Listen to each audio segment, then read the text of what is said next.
Hey everybody, I'm going to just start talking because I know nobody's on yet, but I'm really excited to do this. I haven't done this in a little while. If you want to join in, just ask some questions. Please just put in the comment section your name and or just say hello so I know you're there, and just please be patient because there's a lag in the comments that I see compared to maybe what you're looking at. If you don't know me, my name's Drew Cali. I am a spiritual medium. All mediums are psychic, so I guess I'm a psychic too. I wasn't aware of that when I first started, but I did take that name out of my title, if you will, for various reasons. And I kind of wanted to just go over a few things tonight and just kind of keep an open format and an open dialogue with whoever wants to kind of chime in and ask questions. I tried doing readings on this a few times, and it may happen, but there's such a lag in the answers. It's just a little difficult and slow for everybody. So please don't keep asking me if somebody's here. I don't mean to be a jerk, but if somebody's going to come through, I'll let them come through. I'm not going to not do it.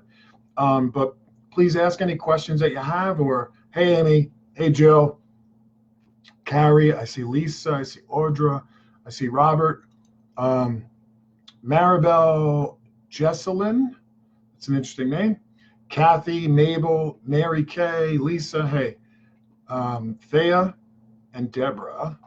And again, I'm a little bit behind, so please be patient with me. So if you guys want to post, so I see a question already, so this is kind of cool. So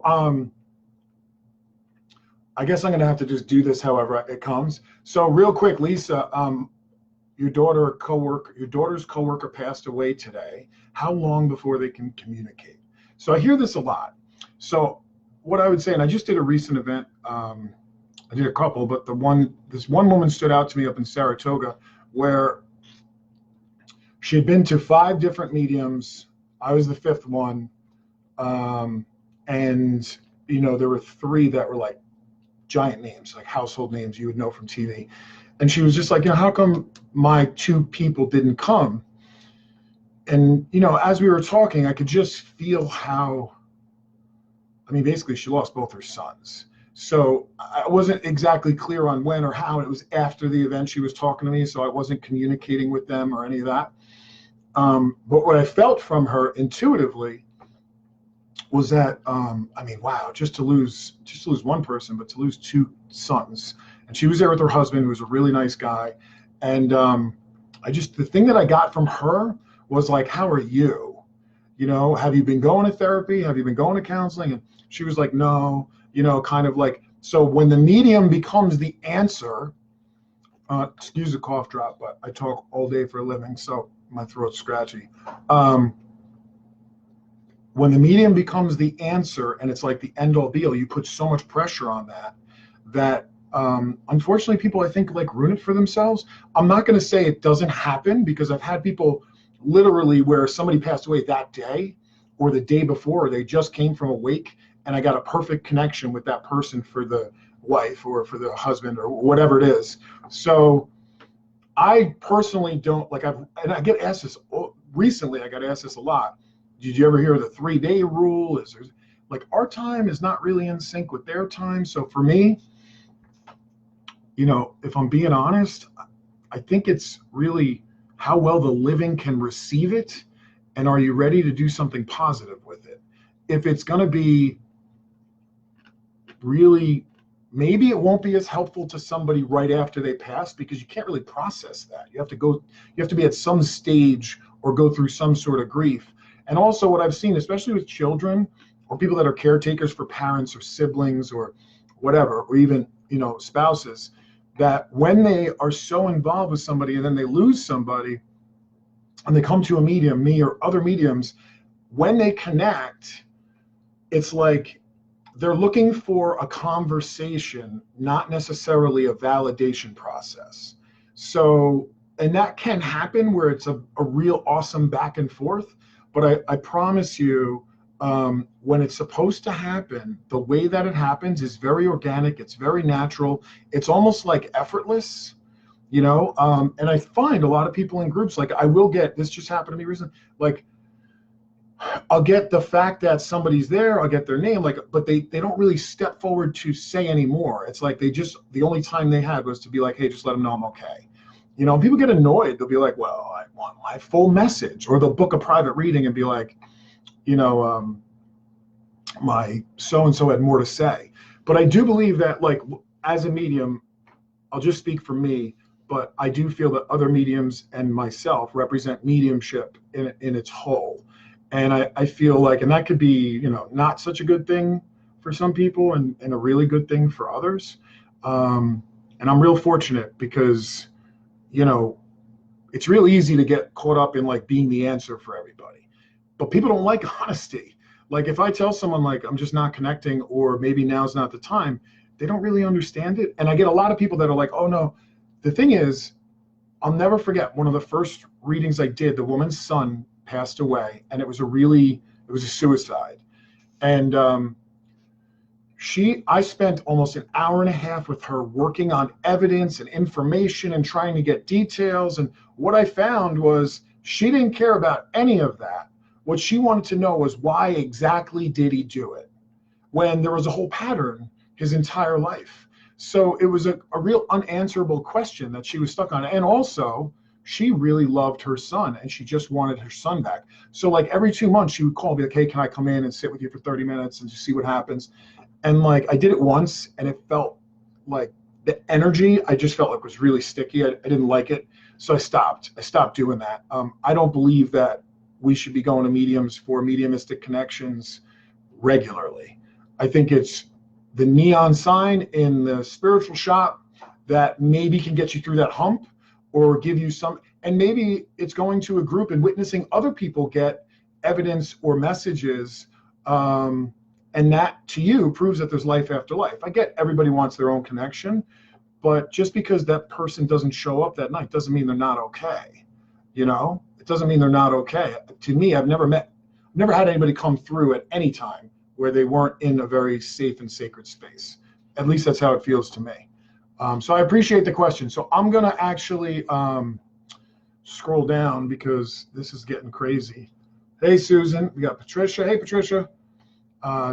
Donna, we have Jessica. I know I went off on that. Mo, Gail Parisi, we have Teresa, Mabel, Tammy Lynn, Kim. Hey, Donna. So I really appreciate you guys tuning in. It's kind of cool to be able to do this. I don't do it that often. So I have here another question. And again, guys, please be patient with the lag because the way I see the scroll is probably like anywhere from 20 to 60 seconds behind what you're looking at. So Carrie, do you think it's harder to personally feel or communicate with your own people who have passed as a medium? Absolutely. I think that I won't. I don't. Okay, so 2 ways. So I don't sit around and talk to my spirits that have passed, like my mom passed. I don't sit around and have a conversation with my mom. I mean, I shouldn't say that. I'll talk to her like where it's like, hey, I really miss you. I wish you were here to see my daughter, something like that. But I don't sit around and like ask for special guidance from my people or ask me to like get information about somebody before they come to me or anything like that. What I do is I just sit in their presence and I meditate a lot.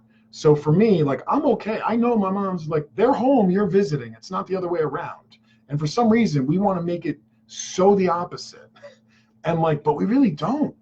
So I find that in talking to my discarnate spirits who have passed on the other side, I find it strange. If I sat around my house talking to like my grandfather, my grandmother, there's a fine line between losing your cookies and that imagination. Like, I just don't play around with it. And I don't not do it because of that, but like, I get that a lot. People be like, well, I have other people's people come to me. Well, how's that going for you? And most of the time it's a messy thing. You know, it's a messy thing. They'll bring the message to someone, the person won't really understand it, or they'll get pissed off, or they feel it's invasive. And second part of that question, Carrie, thank you. Really, it's a really good question.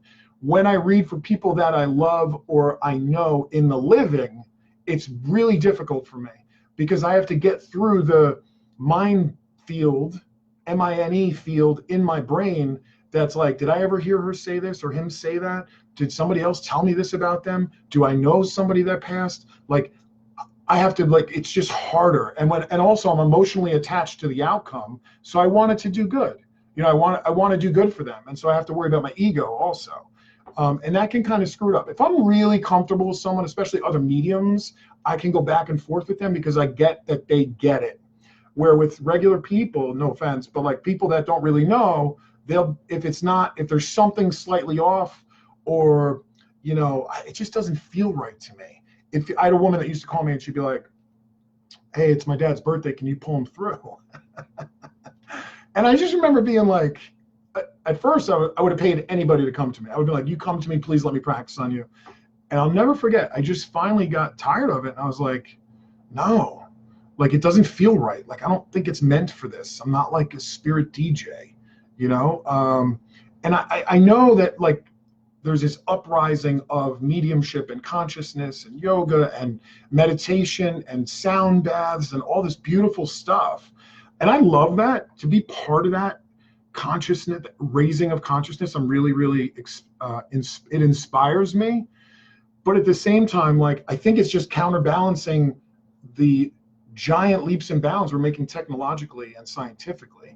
So it kind of, you know, the universe has to kind of balance us out, God, spirit, whatever you want to call it, consciousness.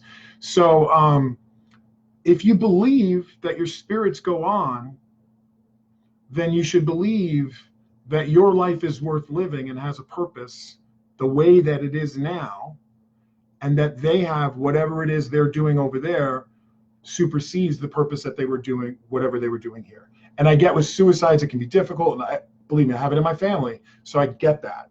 Or overdoses, or crazy accidents, or children. I mean, I could name dozens of people that literally can't live their life because of such horrific things that have happened. So for me, it's really about getting over the hump. So Carrie, to answer your question, overall, I find it very difficult, and I don't try to play around with it. At first I would practice with people, but then I found that, I remember my sister, because she had somebody very close to her that passed, and there were like a couple of things I got, but then she would kind of look at me like sideways, and I would be like, is my ego in this? Am I trying to be like the fixer? Am I trying too hard to be involved? And like, the answer was yes. I need to just back off, you know? And she's never asked me for a connection in, like, you know, almost a decade. So if she did, I would try, but I think they know, you know, they know. And when I set that boundary, it actually made my life a lot easier. I can't tell you how many friends like would be like, hey, I have a friend of mine, she just wants a quick reading. She just wants to talk for like 10 minutes, you know? And then you're sitting there trying to, and then you don't want to let your friend down because they have an expectation, or, you know, people buy gift certificates. And the person that comes with the gift certificate is like, doesn't even want to be there, you know? So I don't try to control the outcomes of the sessions. The ones that are, you know, I will say that as one of my favorite mentors and tutors, Paul Jacobs, said, on my worst day, hopefully it's good enough where people don't notice, or it's good enough to make the connection and the communication to validate life after life. If it's something where I'm really struggling with and I can't connect with someone, I just stop the session and offer, you know, a reschedule. And if we can't reschedule it, or we reschedule it and I still can't, I just give the money back. I don't say that on the website, but that's what I do. I don't want to keep somebody's money because I spent 40 minutes trying and I wasn't able to connect. But if I connect with 4 people in a really, really cool way and a validating manner, and it's the one person you wanted to hear from, the way you want to hear from them doesn't come through, that's not on me. And I can't take that responsibility. So I appreciate that. I'm going to scroll down a little bit. I'm probably really far behind, so I appreciate you guys all jumping on. Kim DeCastro, hey, Jill, how are you? How are your abilities progressing or getting more intense as your life changes? Anything new developing, or what you have? Oh, it just jumped. Anything developing or what you have is getting more intense? Any new evidentiary experiences? That's a really good question, Jill. I appreciate that. I met Jill first when I went to Saratoga, one of the first people. Yeah, I mean, look, I have almost a 2.5-year-old daughter. She's not quite 2.5. And, you know, I'm engaged. I'm going to be having a stepdaughter. My daughter's going to have a stepsister. You know, my father and his,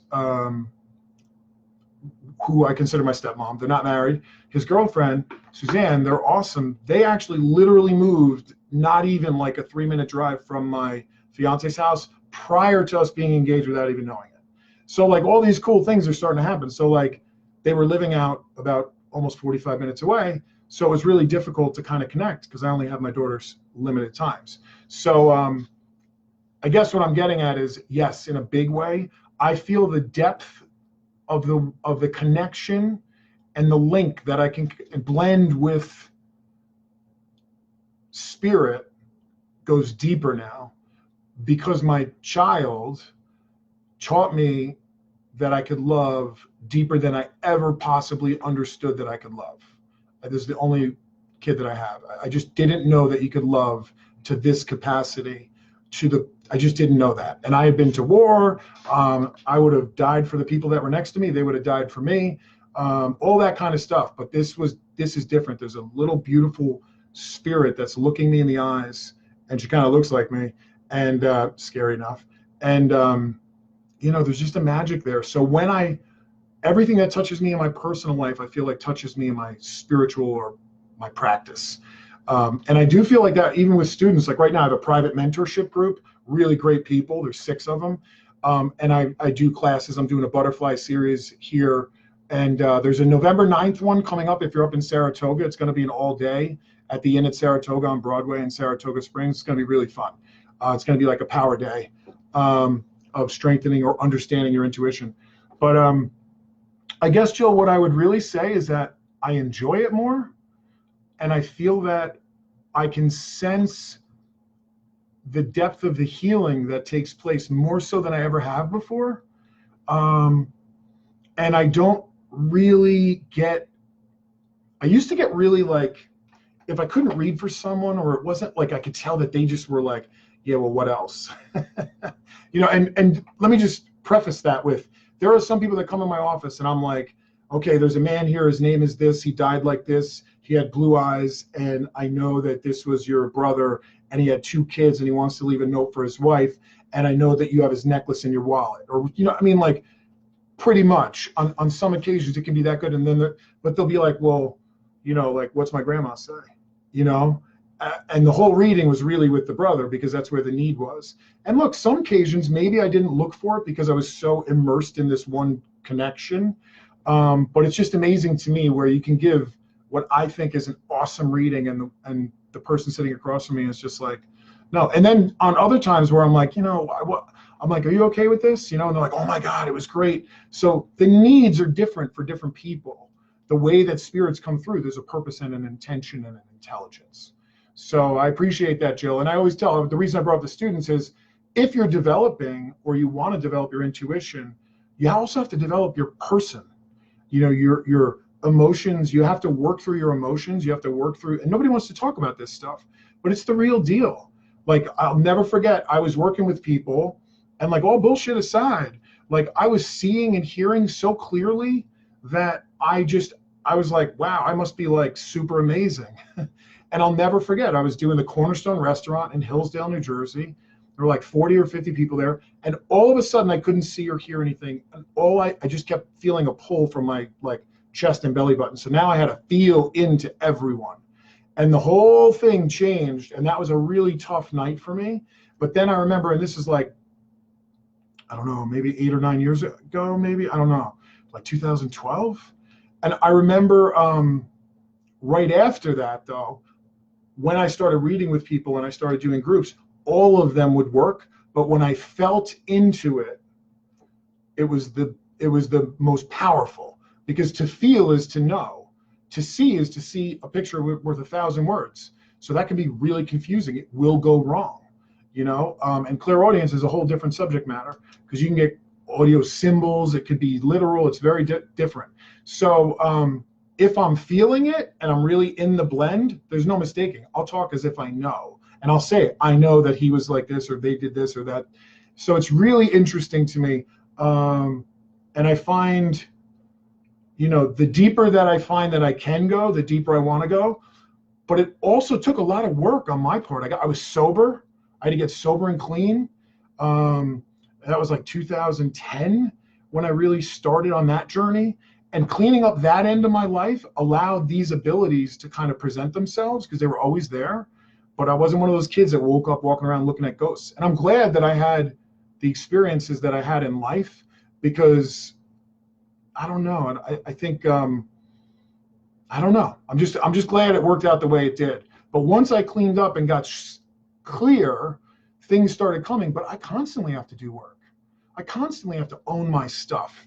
And I have to upgrade and update, and I have to get called out on stuff, and I have to eat humble pie, and I have to clean shit up.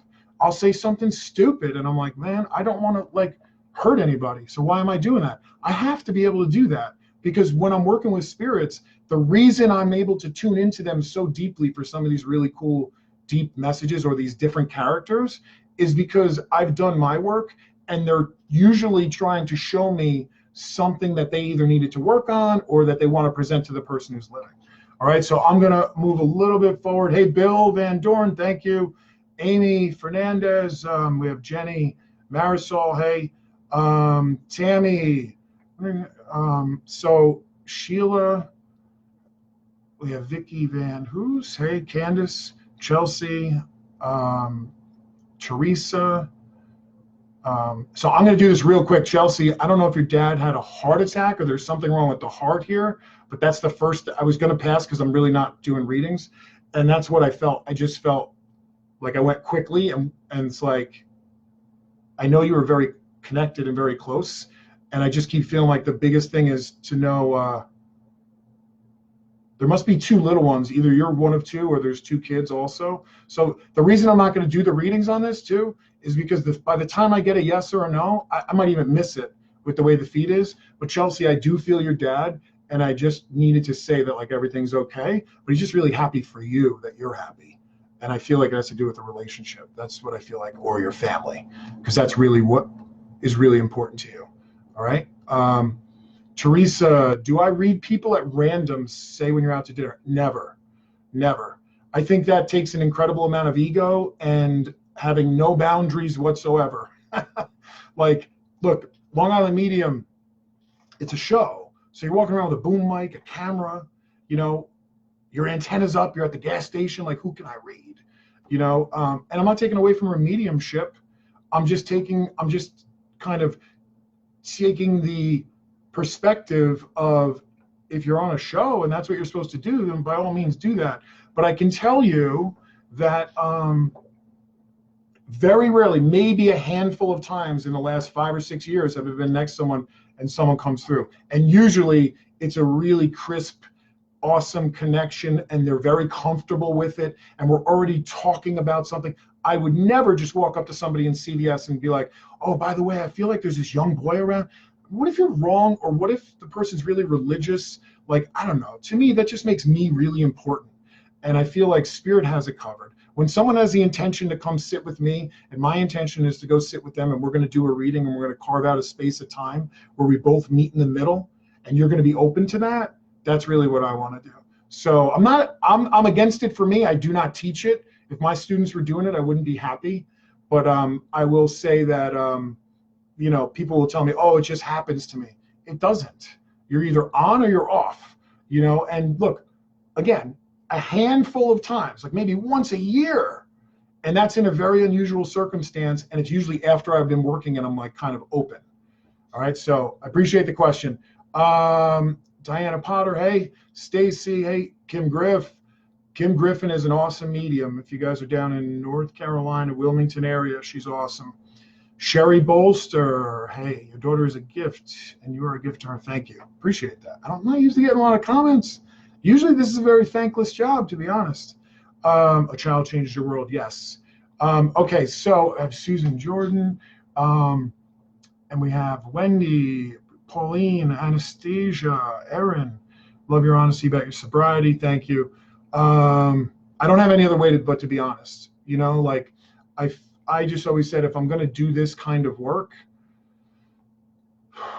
I remember I'll never forget, I spent like $4,000 on a credit card going around and getting readings from like various psychics and mediums, like online and in person. And I did this for a long time early on, because I just wanted to see like what was BS and what wasn't. And I found that, like, I remember hearing one woman typing. She asked me my birth date and like what town I was born in. So I just feel like um, if I'm gonna do this, it needs to be authentic. It needs to be real. And I have to get over like trying to make everybody happy, because it doesn't work. My job is to be an ambassador to spirit to the best of my ability, and also to live a good, healthy life, happy life with boundaries. Just because I have this ability doesn't mean that anybody walking by gets to just yank the ability from me and push a button and say, make it work. That's not for you. That's not for anybody. And it took me a while to understand that. You know, I didn't want to say no to anybody. And now, like, I don't even entertain the thought. I mean, just because I'm a medium, it's like, it's so funny. Like, I just feel like if you understood how many requests I get, oh, I just need 5 minutes of your time. Like, after a while, you're just like, fuck off.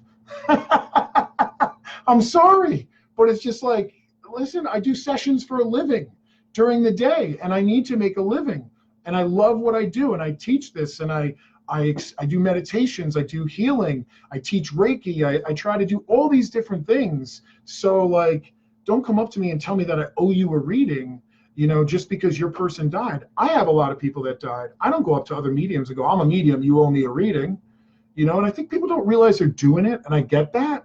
But at the same time, like, have some respect, because I have a boundary. I mean, I'll never forget, I was at Wendy's, and all I wanted was a freaking Baconator, man. You know, and this woman was next to me, and she's like, oh my God, I remember you read for me. And right away I could feel, I'm like, oh, it was your husband. I'm like, he just wanted you to know that he's still here. You know, it was something really quick. And I stopped, and she just kept going. And I'm like, excuse me a second. And I left. I don't want to have to do that. And listen, I'm not like famous, so I don't have to really worry about that kind of stuff that much. But like, it happens a lot. It does happen a lot. Or I'll get people that don't really understand it, and they'll send their friends, they'll text me, be like, hey, this guy's mom died last night. Can you give him a call? And I'm like, what? For what? Like, you think he wants to hear from me? No, he wants to hear from his mom. So you're guaranteeing my connection for your friend? It's really weird, you know? Hey, Nina. Hey, Jessica. So let me just see this. Okay, my brother's suicide. I don't know if he really did it. I would like to know if it's true that they pass away. If they pass away by suicide, they stay there until time is up to elevate. And if they notice fast that they are dead, or take it time to notice that they really did it. Okay, so let me just kind of touch on this. Hey, Sue. Hey, Anne-Marie. So suicides in general, okay? Now, I have somebody very, very connected to my family and me that took their own life in a very brutal way, and devastated our entire family. I completely understand this to the extent that I can. So what I would say is that either people are asking, when I get a spirit that comes through, sometimes, especially with like drugs or alcohol, I'll get question marks around something, and I'll say that I'll feel that they're telling me, trying to show me that they did this on purpose, or they didn't, or that they didn't realize how much they had done. It was kind of like, well, if it happens, it happens. But sometimes I get someone that they're like, no, I had a fight with my girlfriend, and the person will go, they did, you know, like, so I don't feel that there's like this. When we shed the skin suit and go to the other side, in my opinion, we go to the same waiting room. You know, I don't feel like there's this, oh, you know, you committed suicide and you have to like start over and you have to like go down to this lower. But I don't know. I think people say that. You know, there's a lot of really good books that spout a lot of really good philosophy, but I don't think anyone really knows. I do know that I get a lot of people that have taken their own life. I get people that were murdered. I get people that did really bad things that come through. And sometimes I do feel like an energy where it's like, I don't know if I'd like this person in the living, but, and when I say that, I'll say it out loud and they'll go, yeah, you're right. Because they're trying to let me know that they're trying to change, or that they need to acknowledge that. I feel like when we pass away, we shed the skin suit and we have that epiphany, and it's like, oh, I'm home. I don't know what I was thinking. And then we learn from all these lessons. But remember, there's people in our lives that are supposed to be directly contrasting us or contradicting us to push our buttons so that we can learn to not react, so that we can learn to respond better, and that we can learn to, you know, whatever the lessons are. Like, I really believe that. Like, I wouldn't be the man that I am today if I didn't have the exact upbringing. And I have some real issues with some of my upbringing, you know, but I have a pretty clean slate and really good relationships with people that are from that time period with me. So But if I had like everything was easy for me, and I'd probably be like a lawyer somewhere and just like making a lot of money and be like, maybe I'd be miserable, maybe I'd be happy, but things wouldn't really matter. To me, like, I don't want to be anyone else, and I don't want to be anywhere else. You know, that's not only a gift of sobriety, that's a gift of spirituality. And I always say this, when spirituality is at the center point of my sobriety and at the center point of my life, I don't have to take myself as seriously. And then things kind of fall into place. I'm not in charge of everything. But when Drew's the centerpiece of everything, and I got to go like make this person right and connect with that person and save this person, you know, and a lot of people do that. And I can really feel that from people. And that's a lot of stuff that I can help people with. So, hey, Aaron. So I'm going to scroll down, guys. I'm really far behind as usual. So, Billie Jean, do you believe that children or people who have brutal deaths, that spirit leaves to protect them from the experience of the brutality? Actually, I like that question. I do. I actually feel like it's weird. I had a man come through and he was literally I think he had Alzheimer's or he was in a coma. I can't remember. But the whole time I'm connecting, I thought I had somebody that was deceased. Excuse me. And it's weird talking and not hearing anyone because I'm like, did I lose everyone? It's kind of funny. So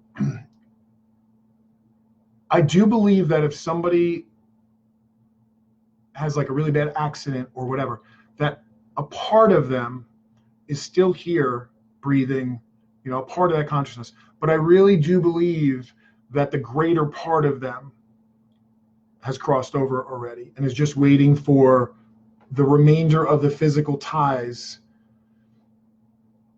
to be snipped or tied up, if you will. You know, so maybe people need to say goodbye. A good friend of mine growing up, his mom and my mom were best friends. And we had 3 siblings, all the same. We grew up a block away. And early 20s, his mom, in like that, like all of a sudden had some sort of growth on her spine. And then like within like a month, she just didn't wake up one day. He had to come back from being out west and go and visit her and basically say goodbye to her while she was, you know, had tubes and things like that. And I remember my mom, it was a 2-year really difficult battle. You know, they gave her like, I think they were like 6 months to a year, or they were like, you know, something like that. And she really fought. She was doing everything. Like right now, it's funny because she was doing like Reiki, and I used to make fun of her. And like these foot things to get all this, you know, all these different things. And I don't have regrets seeing my mom. I didn't see her take her last breath, but the kids walked out of the room. She took her last breath with my father alone, which is interesting. And it was a very short period of time. So it's like she knew, the soul knew that that it was better for us to not witness it, that my dad could handle it, and that it was just for him. And I'm grateful for that. But like just seeing her those last couple of days was terrible. But knowing that she was probably, you know, definitely on her way out, gave me ample time to have conversations with her, and it was difficult, but it still gave me ample time to like kind of, you know, connect with her in different ways that I never would have if she wasn't going to die. We had the most incredible conversation about life and death. And she told me she was really afraid. It was the last time she was out of the house at the park, and she was holding my arm and we're walking around, and we had a real conversation. And this is before I knew I was a medium. So I feel like, you know, there's always some sort of purpose, but I don't feel like if somebody's in a really bad accident and they're about to pass, that they're sitting there in agony. And with all the medicine and things, the way things are today, for the most part, we really do make people pretty comfortable. That's not to say like, you know, look, I can question a lot of things, man. People are like, well, what about, you know, like these children slaves and like sex slaves and all? Like, I don't know. I just don't know how to answer that. Like, I don't have a good answer for that either. And that stuff breaks my heart. So let me move down. So Jessica Lucido, hey. Stacy, I did have a good day, thank you. Anne, hi. Jessica, thank you for sharing this. You share information with me while you're in Saratoga that helped me heal from something that has been immensely painful for years. Thank you so much. Thank you, Jessica. I'm not really sure what I said, but I appreciate it. I really do. Anybody have any questions besides please read for me? Anything about intuition, spirituality, psychics? I'm not going to sit here and do free readings in a scroll down manner. It's crazy. If someone comes through, I promise you, I will give some readings. But I want to kind of talk about some of this stuff. Hey, Jamie. Cuz your little baby boy is so cute. Ann Lee, I'm sorry to hear about your mom. Did you know my mom? Hey, oh yeah, you did. I think I went to high school with you. Mel, I want my husband to do the intuitive workshop November in Saratoga. He's got the gift, but I think he's nervous. How can I convince him? Oof. So what I would say is if you're trying to convince somebody to get a reading, you're really trying to control the outcome of the reading. Don't. You know, it's the same thing with a class. I would say if he really is interested, but he really just is nervous about how it will go down, then just tell him to email me and I'd give him a phone call and I'd talk to him for 15 minutes and answer any questions he has if he wants to, like, just to settle it down. Sometimes people need to understand that they're not going to just come in and be like thrown in front of the room to do a bunch of readings. You know, for that November 9th workshop and all my workshops, like, it really is about just understanding the intuitive muscle and kind of going with the flow and not worrying about getting stuff right. And you're not trying to change anybody's life by giving them the reading of a lifetime. You're just trying to kind of like tune into the intuitive muscle, and hopefully we can have fun with it and keep it in a safe and supportive kind of sacred space. You know, if people come and I feel like they're only there because they want to get readings and they're really emotionally off, I ask them to leave. So he's not going to be put in a spotlight or anything like that. So Mel, if you really want to, you can have him email me and I can give a phone call about that. That's not a problem. All right. The email is info@drewcali.com. And you guys you probably all know, but you can check out the website at drewcali.com. Sessions are in there. I do video sessions, in-person sessions, phone sessions. Most of it's in Ramsey, New Jersey, out of my office. I also have been doing a lot of family groups and family sessions for like 3 to 6 people or 1 or 2 people. Those are some of my favorite groups. And if you want a private group for like open to whoever, as long as it's 7 or more, then we could do that. All right, so let's see. Elsa, Bonnie, it is so difficult. Jean, hey Jeannie. I gotta get used to that. Gail, Sean, I like how you meditate the way I always have. So I'm not really sure what you mean by that. Meditation's awesome. Any book recommendations? Yes. Jane Roberts, Seth Speaks, Michael Singer, The Surrender Experiment, Carolyn Mace, it's spelled M-Y-S-S. I think it's the Anatomy of Energy Anatomy, or the Anatomy of Spirit, I think it is. She has some excellent stuff. Kelly Gilchrist, what do you do if you receive a message from Spirit for someone, but you aren't sure how it will be received by them? So this is what I would say to that. Hey, Amy Downs, okay in the house. So Kelly, what I would say, and this is what I tell like people that are developing or students, before I started doing this, or when I started doing this, I would sit in a room with a notebook before people would come in and I'd write down stuff. And I would think that maybe I could just get all their information. It would be like safe. What I found was it needed to be like, it's like improv. Mediumship is like an art. It's improv. It's like I only get a raindrop at a time, and it's like catching a rainstorm with a shot glass. So when the connection's good, it's like pulling a string through, or a piece of thread through a screen door. And every yes, it gets quicker and brighter and faster and stronger. And every no, it starts to slow down. You know, so the reason I'm saying this is that if you try to get stuff before, as they say in my field across the board with any really well-known tutor, they will tell you that it's working from memory, meaning that your brain will automatically filter. So if it's just you and a spirit comes to you and says, hey, I want to tell them this, that, this, and that, most of the time it's like 50% correct. You know, and sometimes not even close to that. On occasion, it might work, but I'm telling you, I get this question all the time. My thing is, I tell spirit, if you want to come through, then when I'm around that person, you have to give me such valid evidence that, and I'll trust you if you get me yeses. But if you start giving me no's and they're looking at me crazy, I'm done. And I do not believe anything is random. So when people tell me that like little kids jump in my car and talk to me, or, you know, to me, I can't say that doesn't happen.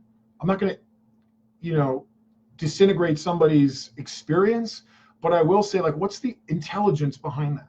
Because all that does is edify or elevate that person. Who does that help?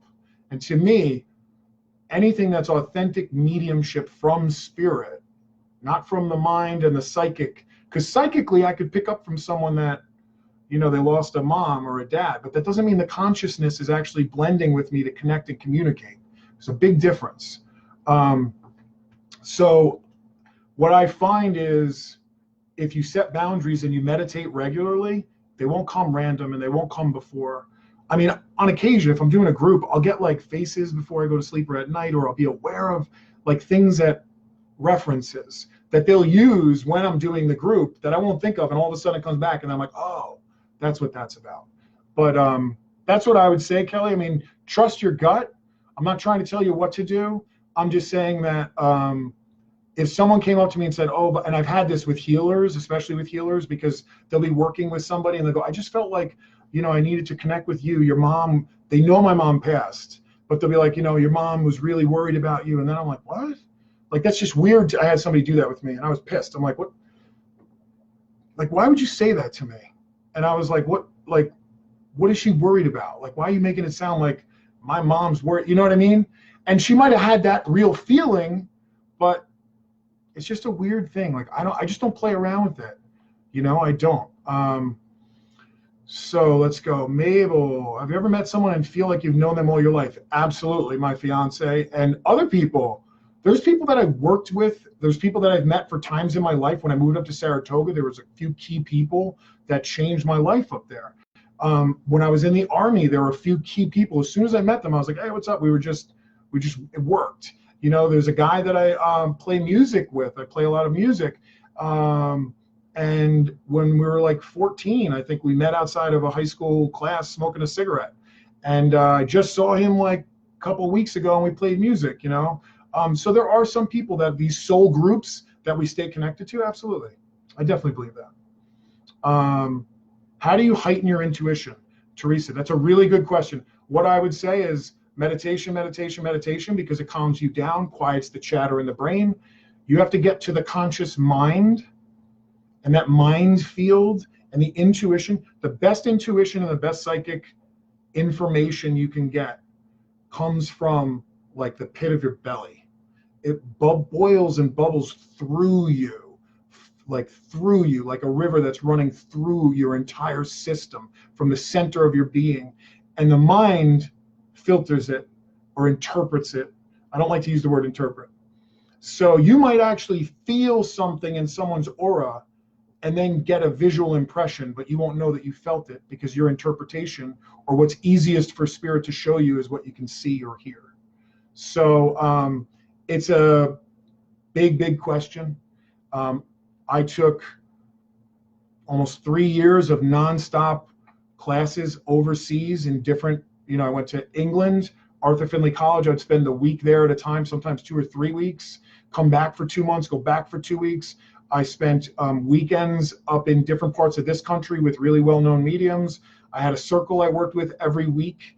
On Thursday nights, we would sit, meditate, and then we would kind of connect with each other. I was doing practice readings. I got an opportunity to do groups. I was constantly practicing, and I was constantly doing the real thing. And then I was constantly getting afraid and going, okay, let me just back off, because like I would hit like really difficult spots. Like I would hit a run of not being able to read for people or connect really well. And that was usually right before it took another step up. So it's like a weird thing. It almost like had to get worse before it gets better.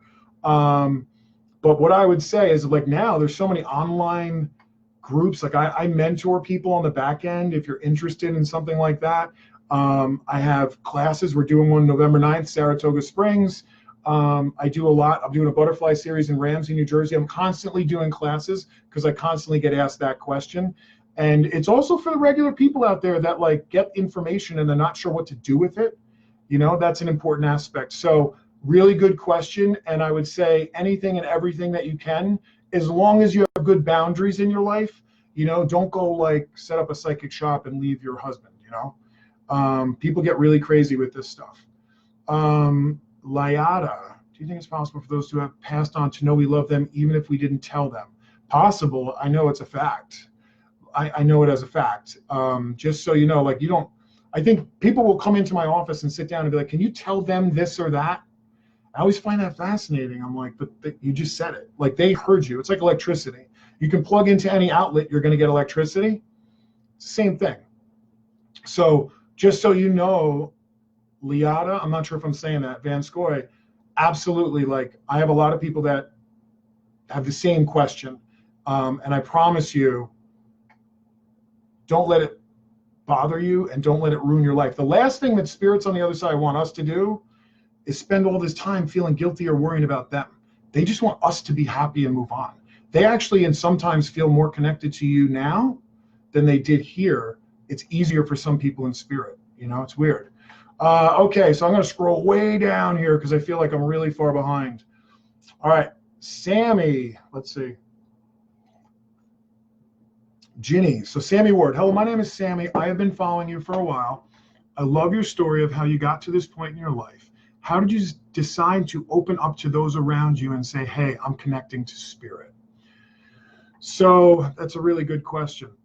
So if some of you are out there and you're kind of like trying to like have this conversation with people that you care about, I can't tell you how many people I have to sneak to classes, or they have to give me like cash because they can't put it on the credit card, or you know, they can't tell their husband, or vice versa, you know. I'm trying to think, like my sister's the one who put me in touch with a psychic. So she was all into this and she's very talented too. So she does like a lot of phone stuff, a lot of phone readings and more intuitive stuff. So I don't know. I remember telling like I think it was my dad or it was my buddy Dave.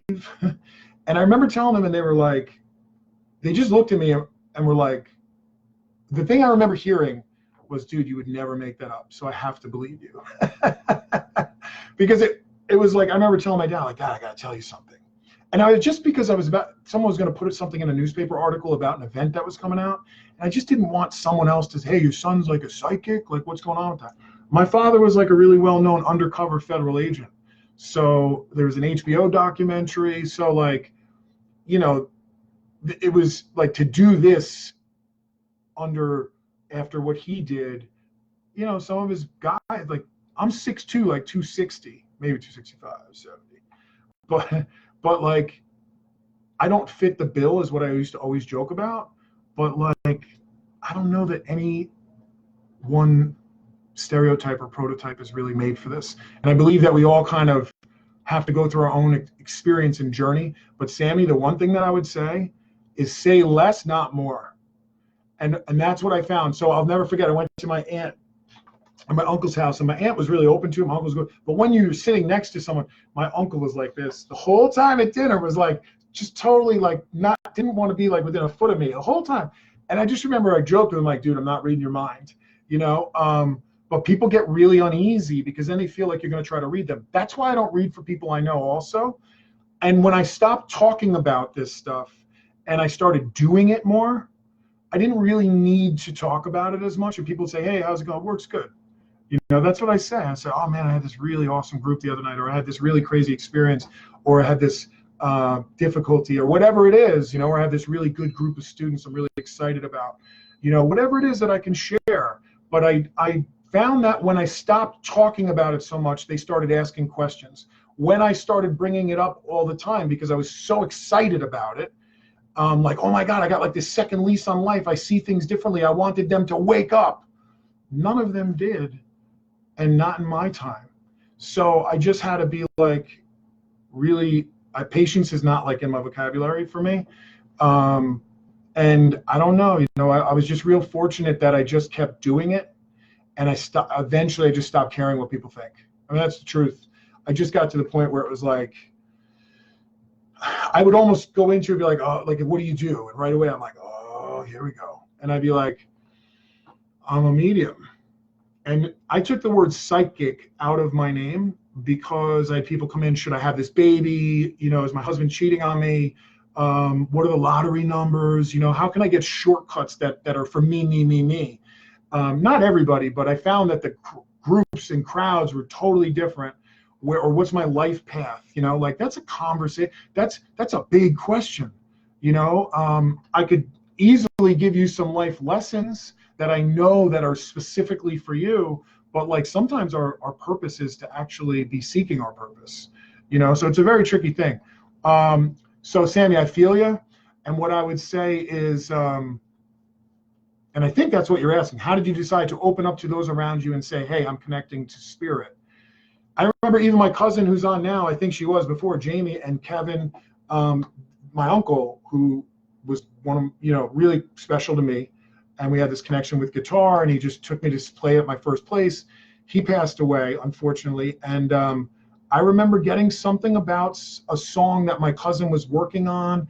And like, I remember even some of the things, but there was one thing, because for one of my cousins, I told her that a relationship wasn't going to work, and it's still going on and it's working.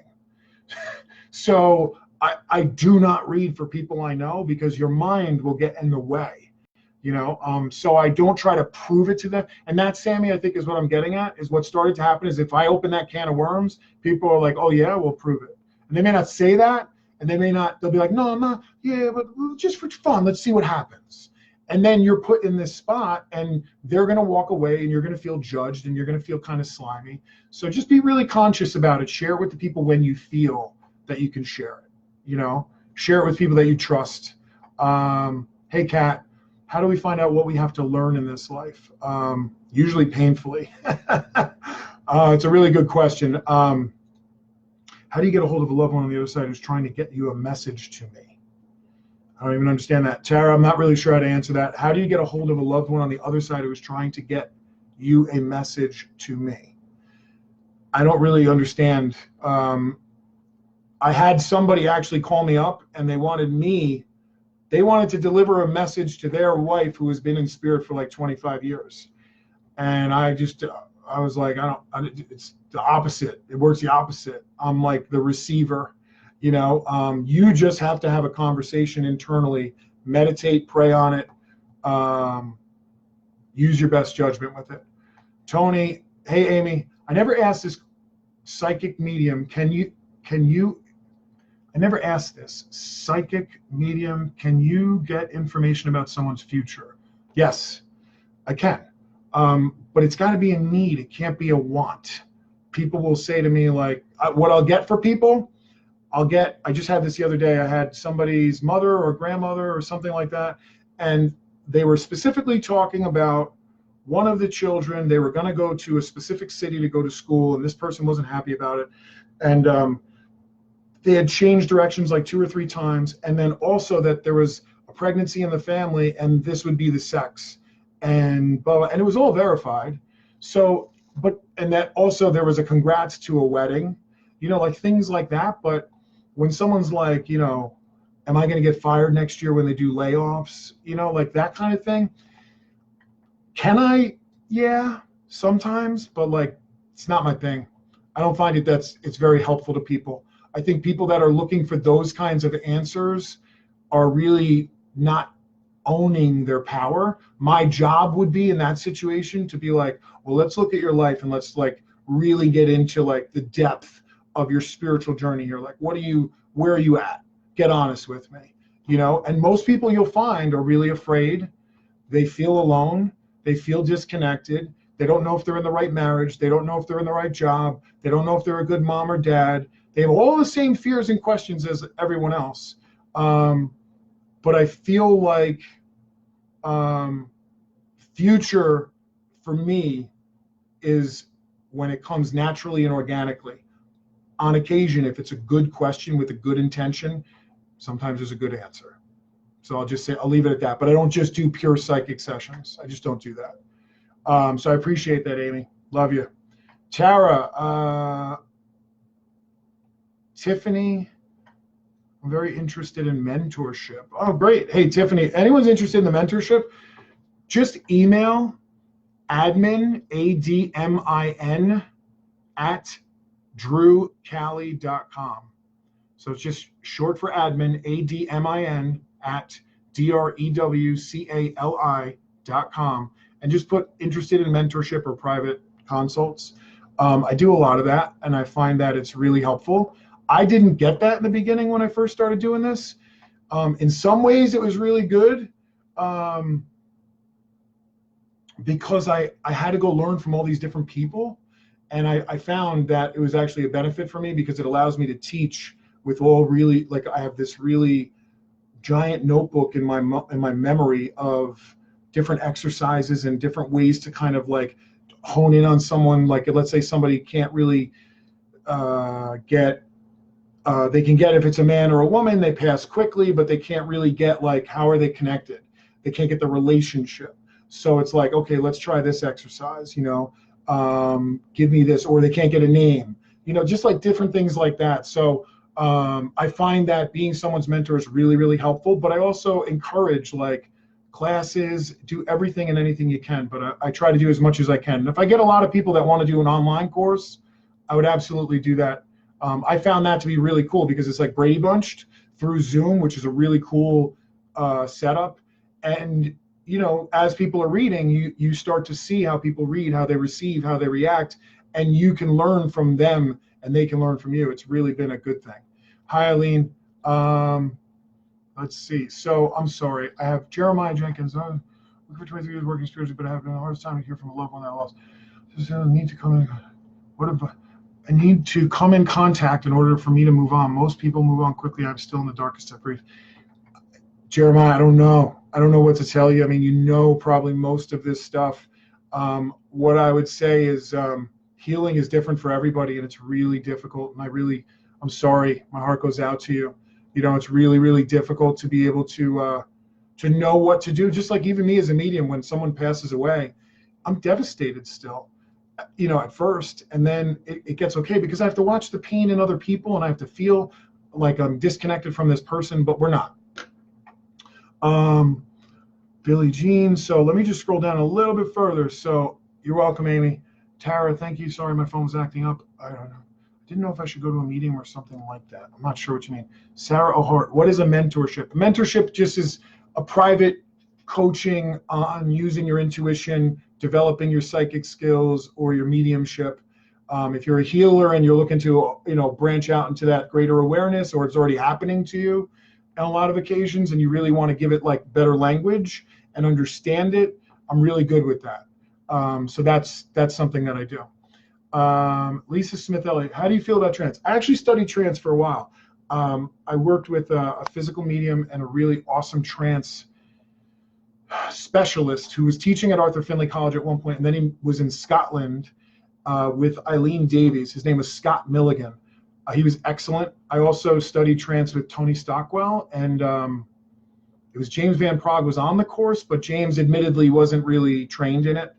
I find that trance is really excellent.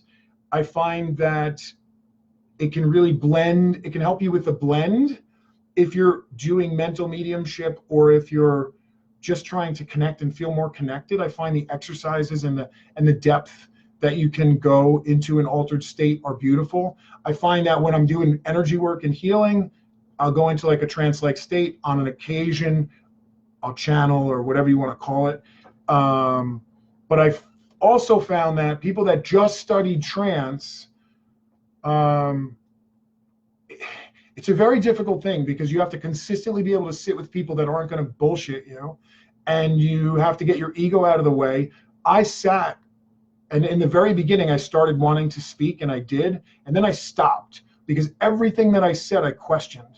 And for a couple of years, like almost like 4 or 5 years, I just didn't do it. And I would just sit in that energy. And then all of a sudden, these words started boiling up and it just started happening. So that I found was more authentic for me. But I find it's really hard to teach. You just have to set up the environment so that people can sit. And if you're not sure what trance is, entranced, E-N, tranced, or entrancement is mediumship. right? Mental mediumship, like the spirit is literally influencing you and maybe like blending with you or overshadowing you or connecting with you mind to mind, soul to soul, however you want to put it. Trance is very similar, but you're going into more of a slower, deeper state, maybe like a theta state, and allowing a spirit to connect with you on such a level that they'll speak through you. And it can be really freaky for people too. I've seen it done in really bad taste and not authentic. And it was just, I don't know. I just feel like you can spend a lot of time trying to study for that. And there's not a lot of people that are that interested if they don't know what the heck it is. So it can really help with developing other abilities, healing, clairaudience, clairvoyance. For me, I'm very clairaudient. So when I sit with that energy, it comes up through like my chest, stomach, chest, and then like through my throat and up through my ears. I almost feel like I'm underwater when it's happening. So it's really interesting. Maybe one day I'll do that for the public. I've done it on a couple of occasions with larger groups. But my faces look like weird. And it can be really off-putting for people that aren't kind of broken into it or haven't seen it. I think people can get really freaked out. I hope that answers your question, Lisa. And I don't want to turn anybody away from it. I found it fascinating and beautiful. But I just found that in my work today, what I try to do is I try to do what helps, what heals. How can I or the information that I'm learning or the skill set be useful to me or to someone else, particularly to someone else, to make their life better? Jennifer, hi Drew, how do you stay positive with all the negativity in the world? Oh my God. So I have a really good friend of mine, and we were talking the other day, and he was like, 95% of my life is awesome, but some days I spend 95% of my time focusing on the 5% that's not. And that really stuck with me because I can do that. I can stare at the black dot on the white piece of paper until the black dot becomes like my entire world. And then someone points it out and I'm like, oh, and I just drop it and let go. And all of a sudden things are good. That term, let go, for me is a really, really big one. I just stopped trying to control everything. I stopped trying to get involved. I turned off the TV. I turned off the politics. I turned off the news. I don't argue with you. Have you ever won an argument? Probably not. So I just tried to stop being in conflict with everybody and everything, because I feel like with what I do, if I just stay focused on my 3-foot hula hoop of energy and the people around me that I love and I care about and that I can help or connect with, that's all I can do. So thank you. Kyle, thank you very much. Sidra, Catchy, is it true we choose everyone and everything in our life? We write our own story. I have these really cool soul contracts from Pam. I really appreciate that question between the soul contracts, destiny, all that stuff. What I would say, I think like half of me agrees with it, but only to the extent that our life path has certain checkpoints that are unalterable, that we just can't change, that they're just going to be like this. Like maybe the parents we have, or the siblings, or the kids, or the difficulties, having a child with difficulties, having a parent with whatever, or having your own difficulties. For me, it was like addiction and, drugs and alcohol. I don't know. I know that I feel like we do choose certain waypoints or checkpoints with certain people. And that's why I don't feel guilty when people have to move on or I have to move on. Because it's not like I have to have a conversation about a friendship breakup. Sometimes we just kind of grow apart. And there's some people that I don't talk to for a long time. And then when I pick up the phone or we connect, it's like we never, there's no bad blood. I had to learn to like let go of people, because I would always feel like, how come they never reach out or that? And I tried to hold on to everything. I don't know much more than I know, and that gives me a lot of peace. Because what I can do is focus on the things that are positive, helpful, useful. If I don't know, let me ask you this, Kat. What would be the biggest difference if you didn't choose everyone and everything in our life and we didn't write our own story? Wouldn't that be weird? Like if we didn't have some ability to do some of that, I really feel like it would. I feel like I I know some people in my life that had better opportunities than me, but they made really bad choices and they're really paying the consequences. So is that supposed to happen? I don't think so. I think that we're supposed to align with the highest potential of ourselves on a daily basis through prayer, meditation, and through our good deeds or actions and our mindset. But the only two things we have control over is our attitude and our behavior. I do believe that life happens for us, not to us. So I like to believe, my perspective is everything happens for a reason.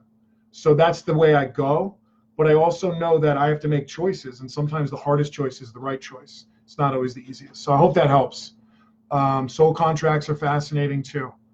So what else we got here? Sue, you have always said when the need is there, they come through. I have found this to be so true. The signs appear and the messages lead me to what I know or the comfort I need at that time, and my awareness heightens. My mom passed 2 years ago, wondering when she was going to come through, and she did on a much needed day, and I knew it was her, and when the signs and messages kept coming. I heard your voice say, when the need is there, they come through, and she did. I wholeheartedly believe there has to be a need because I've experienced it for myself and witnessed it for others. So that's really beautiful. Thanks for sharing that. Because I know Sue, and she originally, if I remember correctly, I think her dad always came through, and then when her mom passed, she had come in, but like I don't know that I don't remember what happened. But sometimes they want to connect directly with you. They don't necessarily want to connect with a medium, and then sometimes they need the medium. So because you won't believe the signs, you know. So I appreciate that. So let's see what else we got. Hey, Victoria. Okay, so I'm going to scroll down a little bit. We have Mary. Hey, Rebecca. Hey, Sarah. Hey, Stacy. You're still on. Jean, Pam. Okay. So Sidra, very informative. Thank you. Chris, if you feel you are psychic or empathic, how would you develop these abilities? So I was saying that before. Really good question. The short answer is meditation. Stay emotionally clear, have really good boundaries, take classes, understand how your intuition works, you know, and don't just go impulsively because you feel that you had this intuitive hit.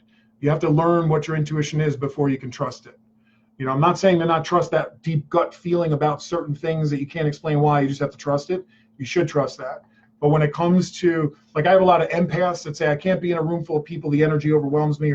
Or I've had literally people, like I had a woman call me and her daughter was taking on other people's symptoms. So I do believe that, but that also makes us not responsible for our own stuff. So I just don't believe that. I don't believe like I walk by someone and their energy jumps on mine and attaches itself, and now I have like this negative person who wants to eat donuts all day. Like, I just don't believe that. You know, I don't believe that spirits do that. I don't believe spirits get stuck. I believe that there's an intelligence way beyond what we can comprehend. There's a divine design that is so intelligent, we could never explain it. And I just find it amazing that that's what we constantly try to do. You know, and I think that in trusting that this divine presence that runs through us, from us, to us, and for us is in and around us through the people that we come in contact with also.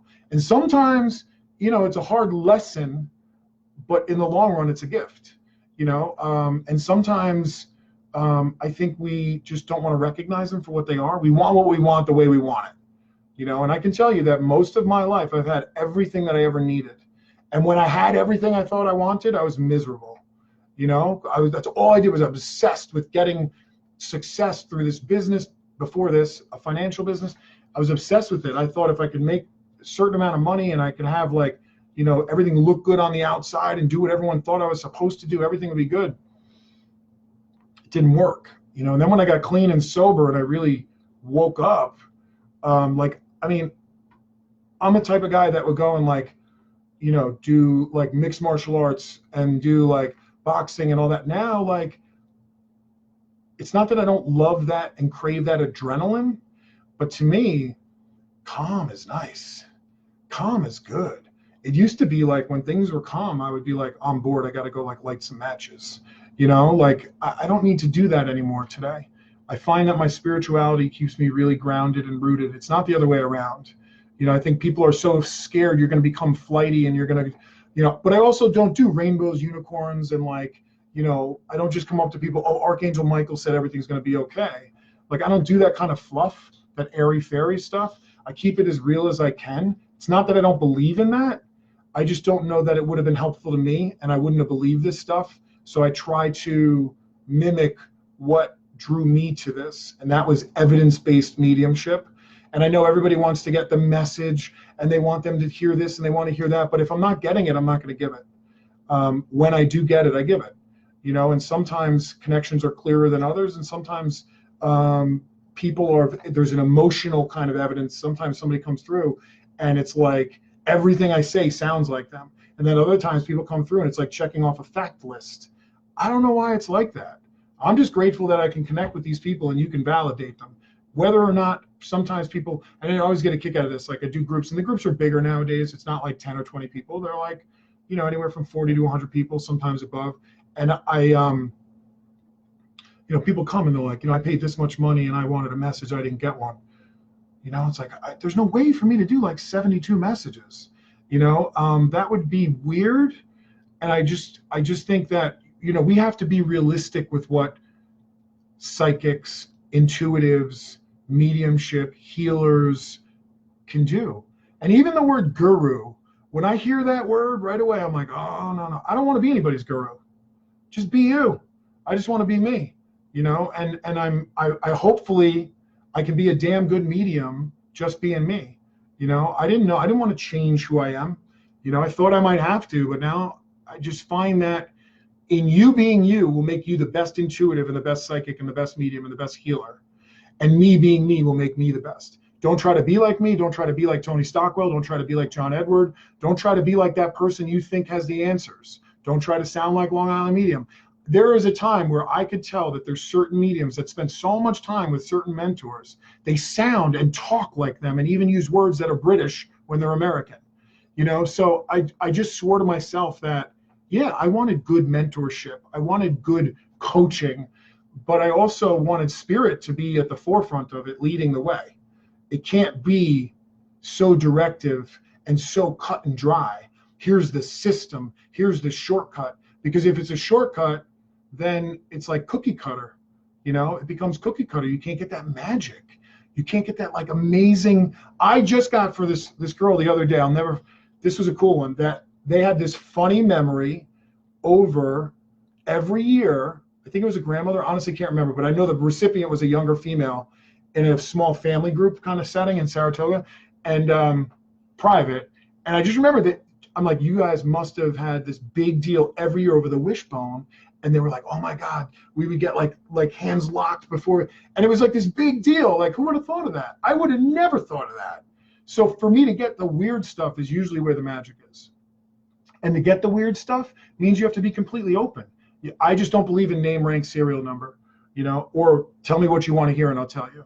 So I appreciate you all listening to my tangents. I'm wondering if I'm going to stay on. So let's see, self-preservation, so not worth the stress to argue with anyone. Absolutely, especially in New Jersey. Anybody have any other questions? I might connect with a couple of people, but I'm not sure. The reason I wondered about going to a medium is I have many family and friends that haven't been told more than one, trying to get a hold of me, but I'm not really sure how to receive a crystal clear message from them. Tara Ruzicki, don't try to get a crystal clear message from them. Just go to the reading and be open, and you'll get the message you're supposed to get. Just be open to that. I think people are so apprehensive to just go because it's like, well, before I go, I need to make sure I'm going to get A, B, and C. And it's not a rude thing. It's not like a bad person thing. It's just a normal American want. If you go to England, they call them sittings because you used to just go sit down with the medium, give them a nominal fee and just see what happens. But with us, it's like, how much time do I get? When are we going to start? Do I get 3 questions? And are you going to get every single person I ever knew? You know, like, so I think if people just relax a little bit, they'll get what they're supposed to get. And sometimes it does happen. Sometimes you get the whole thing. And sometimes it's who needs to come through the most. And maybe you're the messenger for someone else. Sometimes those are awesome. Okay, so Trisha Church.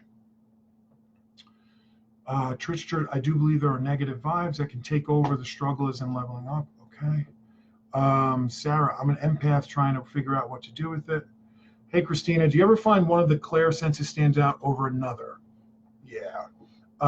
So for you, the clair knowing, like just knowing you'll just get something. But like I said earlier, to know is to feel. So this is kind of technical stuff.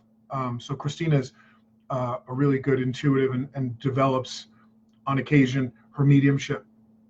Wow, I didn't realize how gray I am. Must be the light.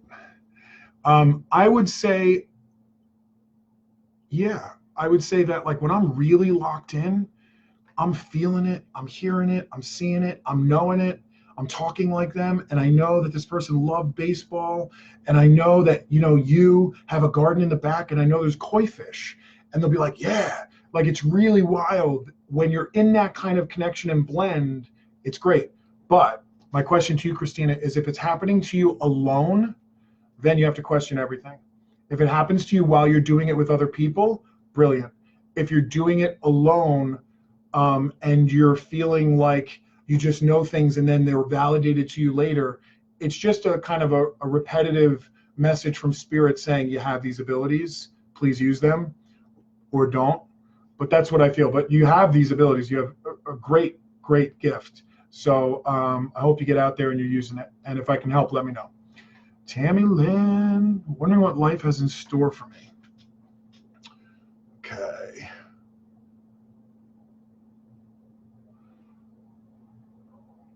All right. So listen, everybody, two things. So I might do, I saw a couple of people in here that asked about readings. I don't even know if they're on, and there's such a delay. So just bear with me a second, okay? So a couple of things too is I have tomorrow night, there is I'm on vocals and guitar. Tony Chianetta from the Sanctuary Den, right around the corner from me in Mawa, she's at the bottom of Flow Yoga.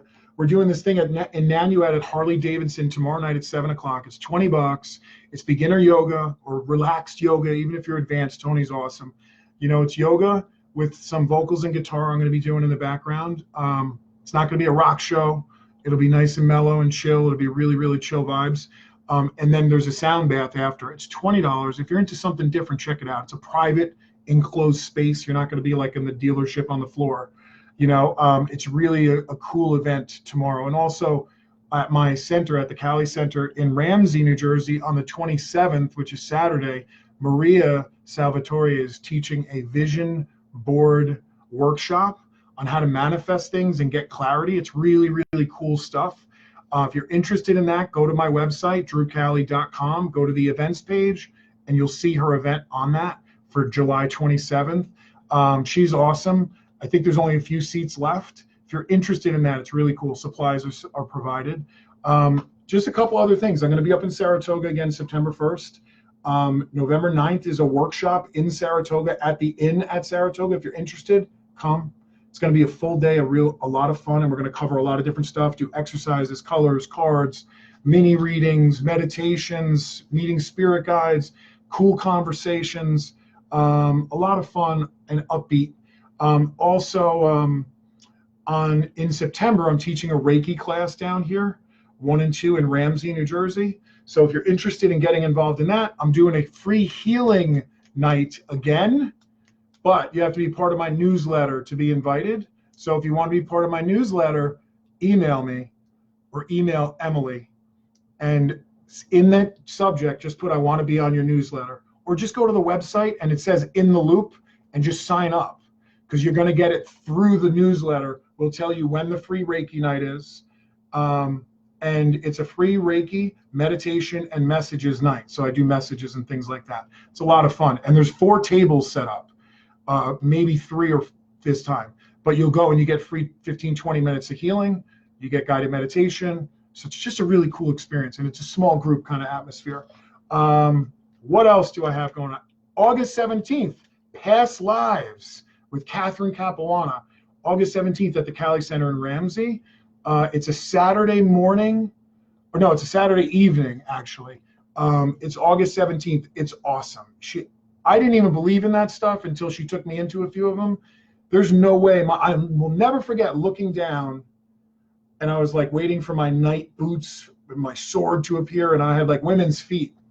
And I was like, oh, no, no, no, no, no. It was funny. So it really was real. And even though my mind was going, this isn't happening, I'm not really in it, I still got the whole thing. So it's just an amazing part of the brain that it accesses, and a part of the soul, if you will. So listen, I love doing what I do, and I could sit here and just yap, obviously, forever. I'm going to try to do a reading or two. I don't know how many people. I think a lot of people faded, but that's okay. I appreciate you guys staying till the end. So just give me a second. Let me see if I could tune into somebody.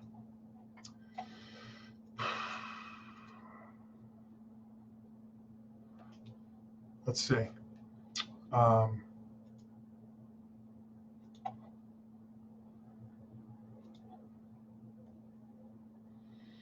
Definitely have a mother. I have somebody's mom.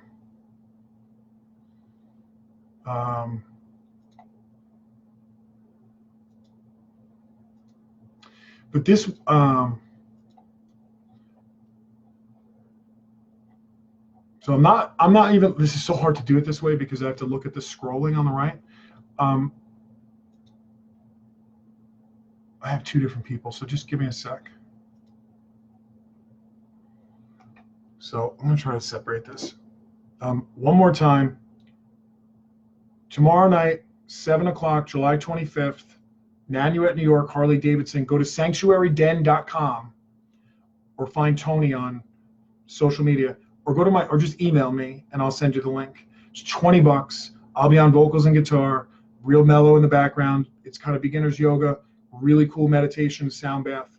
July 27th, vision board workshop with Maria Salvatore, and that's on manifesting and getting clear with your vision and it's a life-shifting transformative workshop. You'll create vision boards. It's really, really cool. There's only a few seats left.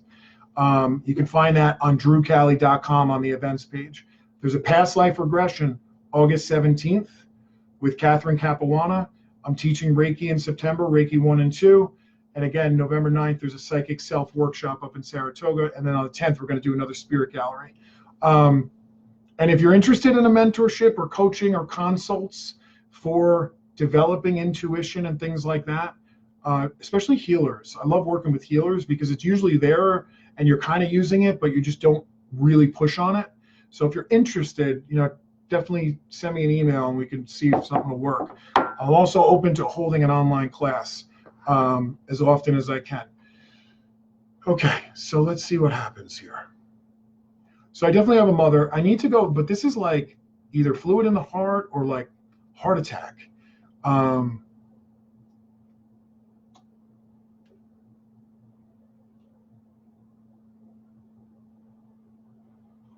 And I have to tell you, so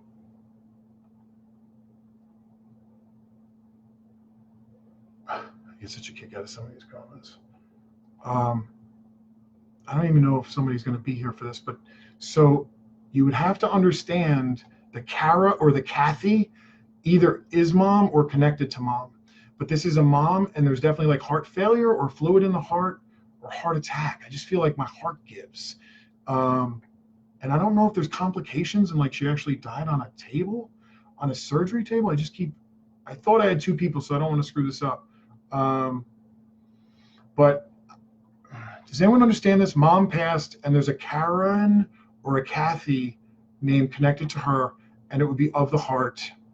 And just excuse me because there's such a delay on the right-hand side. I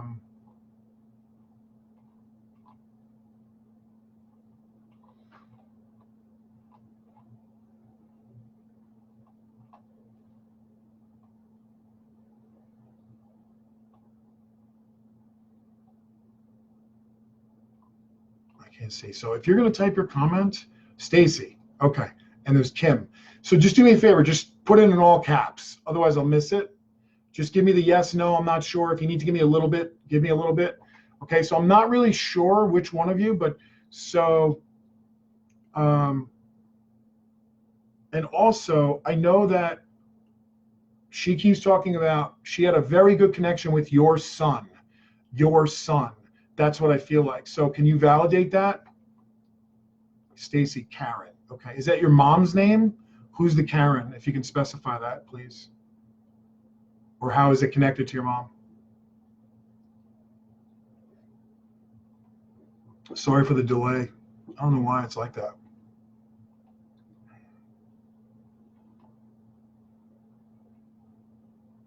Oh my God.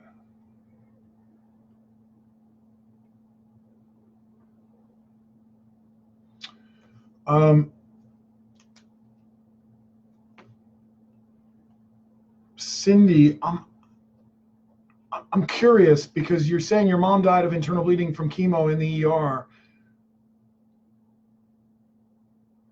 Okay, that might be for you. I'm not sure, but it might be for Stacy. So let me just kind of work with this. So, Cindy, this would have to be either like there was something that like it almost feels like something wrapped around my heart, or there was so much fluid and pressure on my upper left lung or my heart that that's what did it. So I get the internal bleeding. I could get that wrong. So maybe Stacy, I understand. Okay, so your older sister, but there has to be. Now I don't know if this is like a D initial for mom, like a Donna, or they're talking about like a Don or a Dan as a kid or a son. But I keep getting this. Like I need to keep going to. Sorry, I'm behind here. Kidney failure. So, oldest sister is Karen. So, but who has the son that she was very, very connected with? And mom definitely has blue eyes. So it has to be that she would have passed from something to do with pressure on her heart, like almost like fluid. So it could have been in like ER or something like that, but there has to be blue eyes here. And I know that there was something wrong with her before this, so I don't know exactly what it was, but she's talking about either a son came right after or, okay, so Lori, you understand that the name Dan, which is what I was saying, I thought it was Don, but it's Dan. Okay, so that's your brother. I'm assuming it's your brother. And please just type in caps or do whatever you're doing. That seems to work. So let me just keep working with this also. So you understand, so do you have not one, but two of her rings? She keeps making me feel like I need to talk about the two rings, not just the one ring, the two rings, unless you have her mother's ring as well.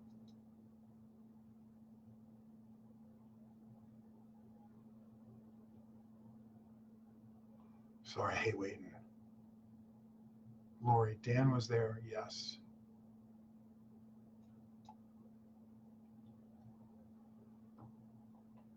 So Lori, you're saying yes. I'm sorry. This is the delay kills me. So you're saying yes to the two rings? Or that you have your grandmother's ring and her ring?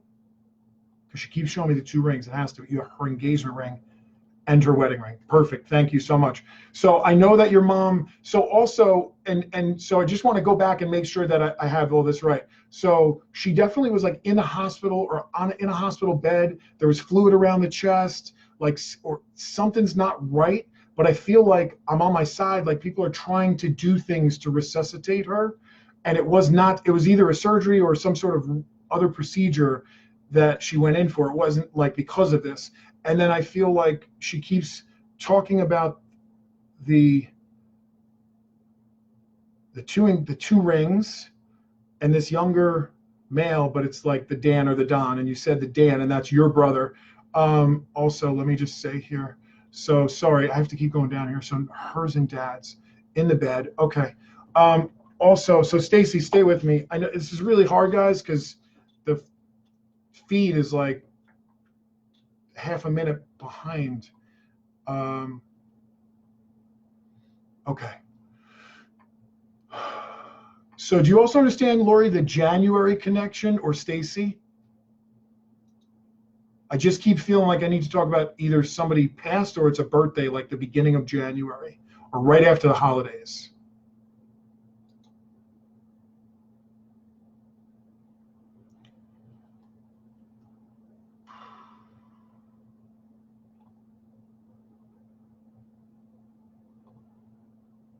I don't have the patience for this.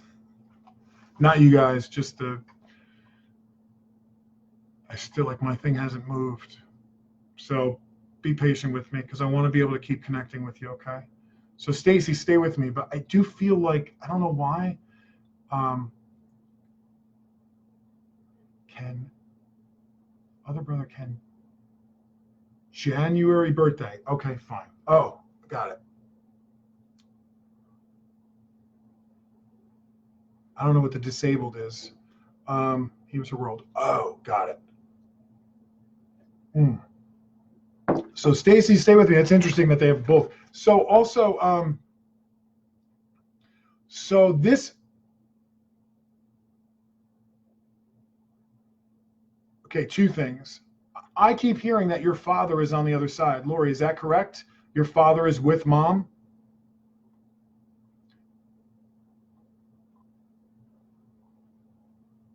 Hey, Odie. Stacy, I'm sorry, I'm out of sync. I don't know what the yes was from. So I know that dad is on the other side with this woman. So it's your dad and mom. Lori, yes, perfect. Okay. Because it's interesting because like it's almost like he had to stay in the background. So did he, I just don't know if this is correct, but he keeps making me feel like, was he after? Lori, was he after?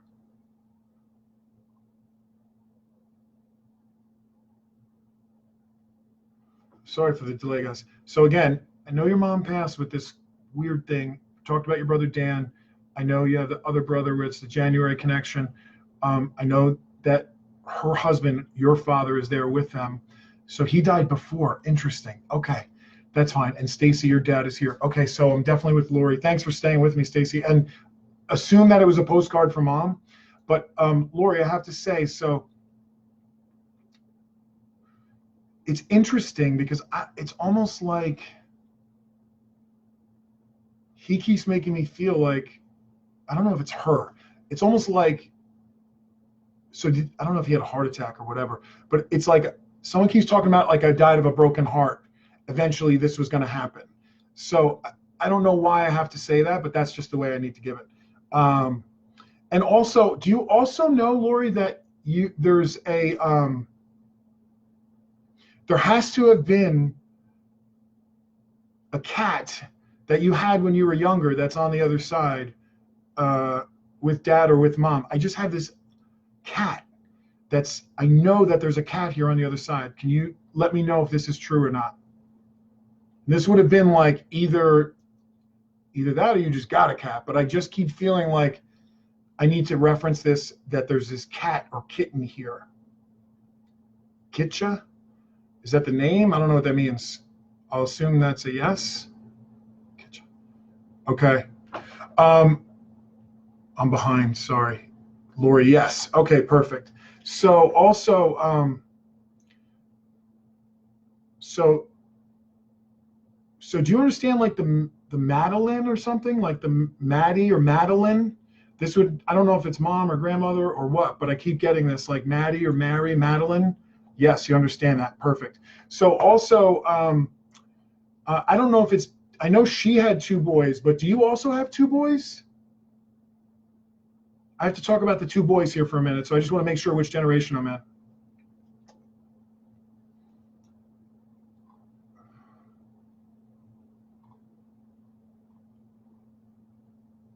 Mom's friend, Madeline. Okay.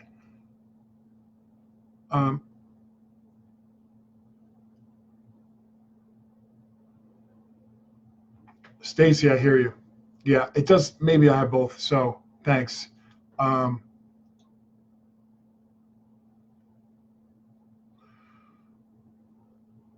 Two new grands. Okay, perfect. So also, Lori, this is so weird. So I keep getting this feeling like, I don't know what this is, but so I don't know if this is you. Do you understand like the dental work? Like, I don't know if it's like wisdom teeth or I have to get like braces or brace around my face. I don't know why I keep getting this or if I'm moving on to someone else, but the way that I'm getting it, I know what I'm getting is right. I just don't know where it goes. So if you can understand that, let me know. God, I don't have any patience. Thanks, Cynthia. Your teeth hurt. Okay. it's like all of a sudden I feel like I need to like, it's weird, right? So that's just her. To me, it just keeps making me feel like she just needs you to know that she's around. I don't know what this is. So, and I know usually I get this with like a grandmother, but I keep feeling like you must have either like your mom's shirt or like a blanket that you still like either hold or have that was hers, but it's yours now. Or like I don't understand it. Or somebody made it for her and then she used it and now it's yours. But I keep getting this. Do you understand that?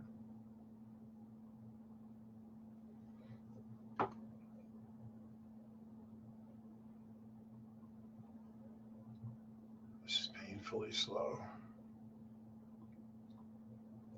So you saw the sweat. Okay.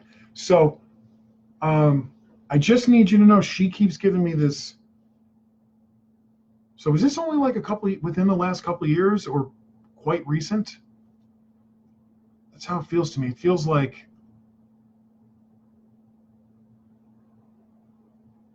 I still have and hold. That's what I was looking for.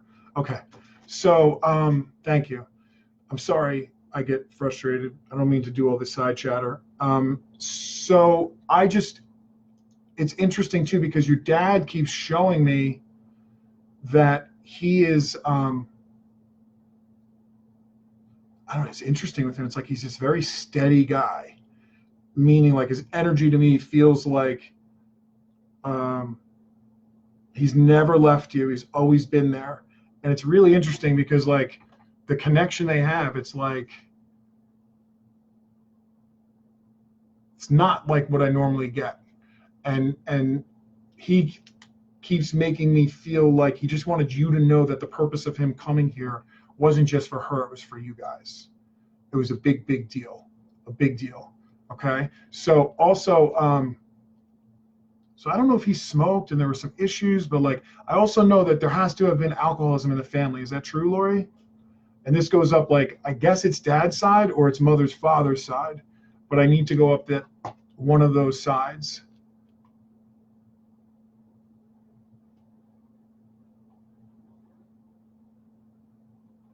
Oh my God.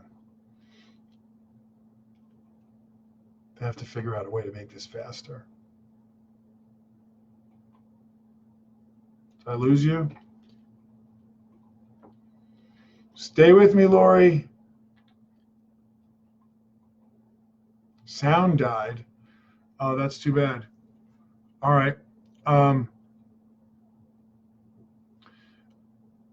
right, maybe it is moving on. I don't know, Cindy. Let's see what happens. I didn't really expect or want to do readings, to be honest. Let's see what happens.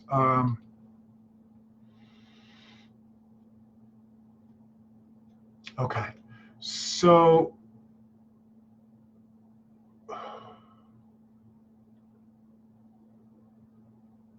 Cindy, I know your father was an alcoholic and he died of lung cancer. I get it.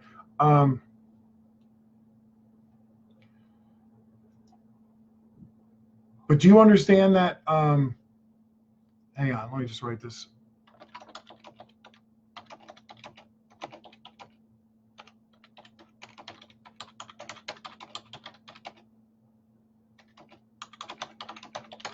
Lori, if you can hear me, we'll circle back. Don't worry about your sound. All right. I can't even comment. There we go. I did it.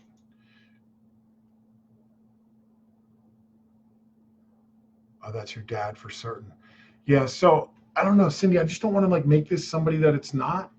And I don't mean to drag this out, guys. But the cool thing is if you're developing or you're interested in this, or if you want to see how mediumship works, they'll stay with me to kind of make the intelligence work. And it's interesting because I did feel like I had two personalities to start, and then it completely changed. So I hear you, Cynthia, but I'm really still with Lori, I feel like. And Lori, do you also understand there has to have been a younger male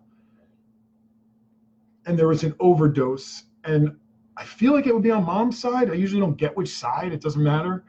or that you know his mom, but I have to talk about this. I just keep talking. I keep feeling like there's a younger male that keeps showing me like, it's like pills. It's not booze, it's drugs. I don't think it's heroin. I just keep feeling like I want to keep taking pills. So do you understand that? Otherwise, it might be moving on. Oh, she still can't hear me. Shit. Okay. All right, so let me just kind of, if you guys will stay with me, I'll do this for a bit. Let's see, because once you got me going, now I'm going. I need a cough drop though. So guys, the only thing I ask is just be patient. All right. I know everyone wants it to be their person. I'll know as we go forward, like kind of whose it is. And you can help me out a little bit, but just please don't take over just because you think it's for you. I'm not saying to not say something if it is for you. Okay. So let's just see. So Mel, okay. So I just keep getting this. This had to be like either Xanax or painkillers. I just keep getting that. So Mel, if you want to let me know if that's the way this person went. And there had to have been either they had 2 kids, like a boy and a girl.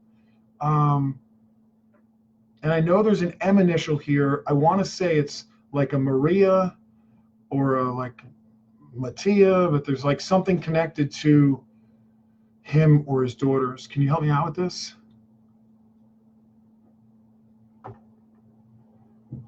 Mel, are you there with me still? I don't know if I'm talking too low.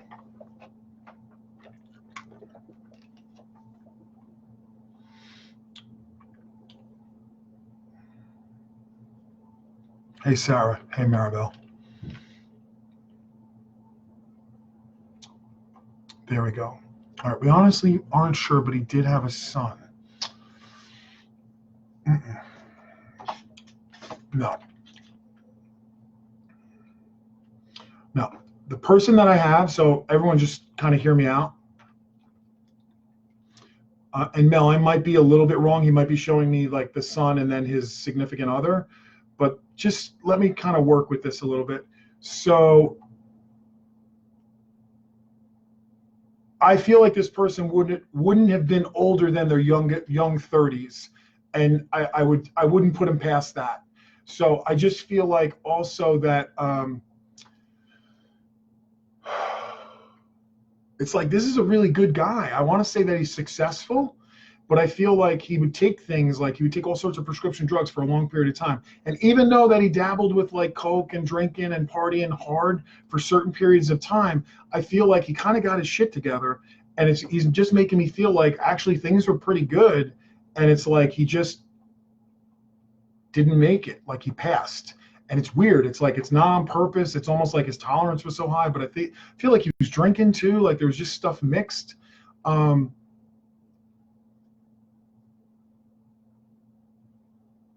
anyone understand that?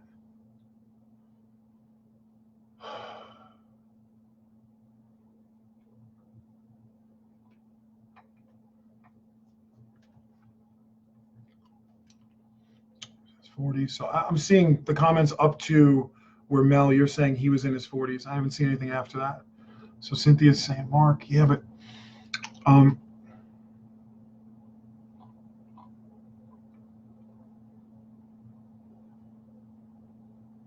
so Mel, let me ask you this.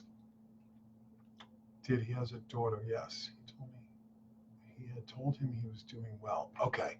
Because that's really the thing that stands out to me. So maybe I'm just misinterpreting that there's a significant other instead of him having 2 kids, a male and a female, that it was his son and then the female was his significant other. And her name would be losing your Mel. Okay. So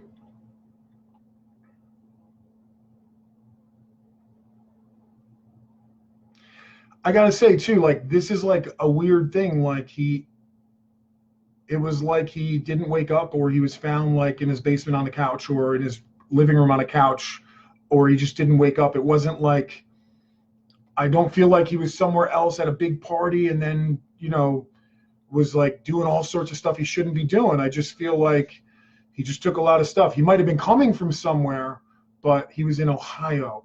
I don't know if he lived there or not, but I'm hearing everybody else, but let me just kind of stay with what I'm getting. Otherwise it gets kooky. So let me just stay with this. I have a male who maybe was 40, but I would want to go a little bit younger, but that's just how he feels to me. And this person would have had brown hair. They would have been pretty sharp mentally, the way that I'm feeling with them. And also it's like, I know there's a tattoo on the arm or the shoulder.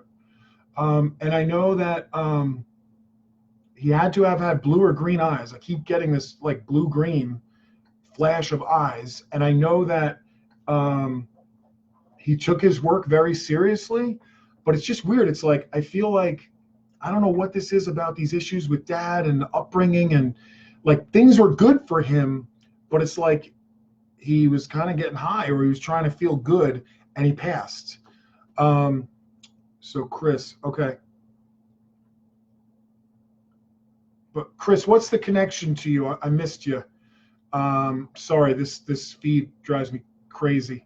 So Chris, what's the connection to you? Like, what's the Chris Sorrell? What's the relationship to you? Is this like brother, friend, cousin? Like, how is this person connected to you?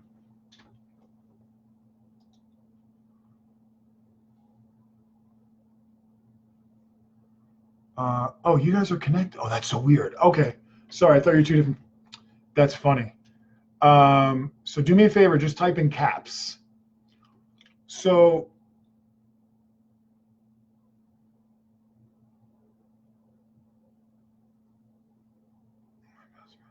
but do you understand the blue or like blue-green eyes? Brown hair or dark hair?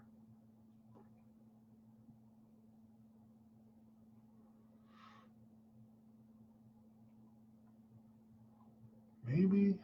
I'm sorry. The last thing I see is he was my best friend, and then okay. So you don't understand the blue? Yes to both. Okay, perfect. So I'm going to stay with you guys. I really feel like you guys almost take everything. The only thing that I misinterpreted was it wasn't a son and a daughter. It was a son and a significant other or wife or whatever, and there was fighting. Okay, so and also, I don't know if this is true or not. Was it his second marriage or her second marriage? Like, I know that they would fight, and I know this was a constant kind of thing for certain periods of time, but someone keeps making it really relevant, either that divorce was brought up or it's like something happened and the old divorce was brought up or something, like, and it was just, I don't know how to explain it, but to me it feels like the divorce word was brought up. Also, and I don't know why he keeps showing me this. It's like, it's funny because Chris, I have to say, I don't think I've ever met you or know you guys. I know that Mel Sorrell, I know your name. I don't, maybe just from Facebook. I don't know. I'm really bad with that. But what I will say is that this man feels like he could just do anything he wanted to do. He didn't feel like he was short of a deck of cards, or there was like almost no good reason for him to should I answer my fiance live? No. She's gonna kill me. So I was supposed to be off like half hour ago. Give me a sec. Chris, this is funny. So did you go to get the tattoo with him, or did you get a similar tattoo, or did you guys talk about getting the same tattoo? I don't know why he keeps showing me that.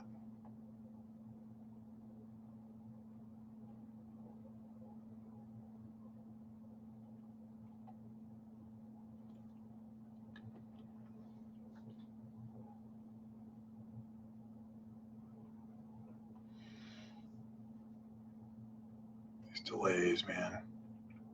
Like, even the funny laughs that I'm seeing are probably from like something I said 2 minutes ago. Stuff drives me nuts. The good thing about working this way is I have to like kind of stay with what I'm getting because we were both in the Navy and got tattoos. Perfect. Okay. Because he's trying to like link up with you, buddy up with you, like brother, buddy, boy. So do you also, the other thing I know, I get a feeling with him that he could fight or he was tough because he's making me feel like, he just keeps making me feel like I backed you up, you backed me up, but like he's making me feel like he could handle himself. He was tough. And like you wouldn't really want to piss him off anyway. And the thing is, he just keeps making me feel like, yeah, man, I had so many big dreams. I had so many big dreams, and I would talk about all this stuff, and I would get excited, but it was just like a lot of it wasn't coming to fruition. But he didn't do anything like this was not on purpose. I don't know if there's any questions about that, but he's making me feel like it wasn't. He just didn't want to feel the pain of whatever the argument was or whatever. And I feel like it was almost just like it was like just another night. I don't want anybody to think that I did this on purpose. Like I don't want my kid to live with that. Okay. Thought he was. Isn't that great? So do you also know, and this, Chris, this is going to be a little bit off the cuff, but I need to just, so I don't know if he was musical or did he play the guitar? Because he keeps showing me like a guitar, like I could play the guitar or he played the guitar. Talk a lot about doing big things. He had big ideas.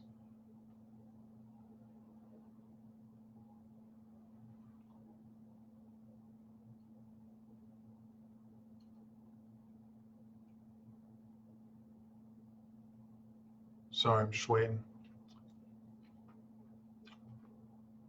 I feel a couple other people coming up, but they're for other people, I think.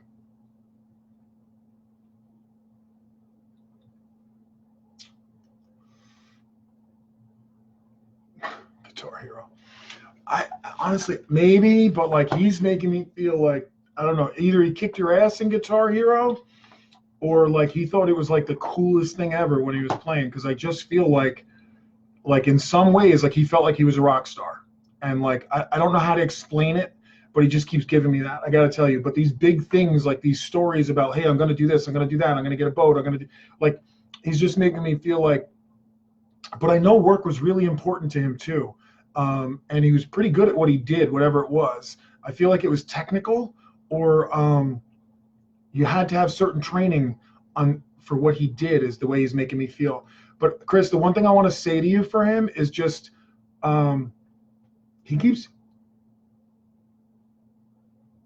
giving me this thing like I'm there till the end. I'm there with you till the end, like brothers from another mother kind of thing. So do you also understand, like, I don't know why he keeps showing me the candles in November for you. Do you understand that? So I don't know if he's trying to show me your, hey, Janice, I don't know if he's trying to show me before he passed. I'm kind of lost on just because of the way the feed is coming.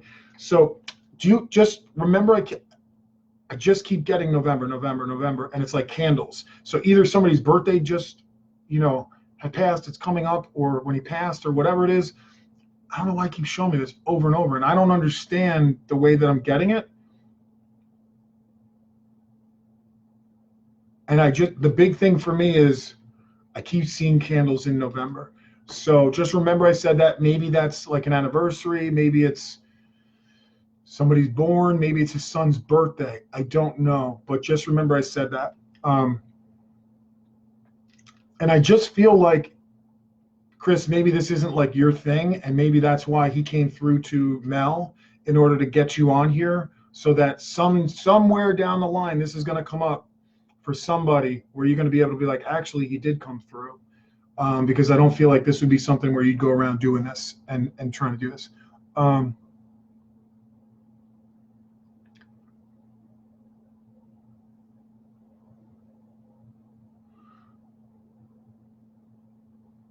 And there's a fiance.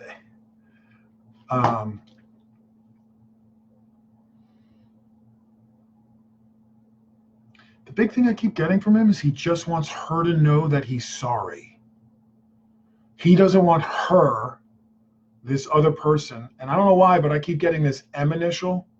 So I don't know if it's her name or what, but I got to tell you, he keeps making me feel like, I'm not saying to pick up the phone and call tomorrow and be like, hey, he came through on a Facebook Live. But Chris, honestly, I wouldn't give this if I'm not getting it. I do not bullshit people when it comes to messages. He keeps making me feel like he doesn't want her to feel that he did it or that she caused it, because he doesn't want it to ruin her life. Or his sons, but particularly with her because of the way it was. He just keeps giving me that. So if there's some way, somehow, if you want to maybe write an email or send a handwritten letter, maybe that will go over well, because that takes more time and more effort, and maybe that's more believable. But I'll trust you to kind of be the messenger and do what you feel is right. So Chris, you said his mom. Oh, is that the name that I said maybe? I'm not sure. Okay.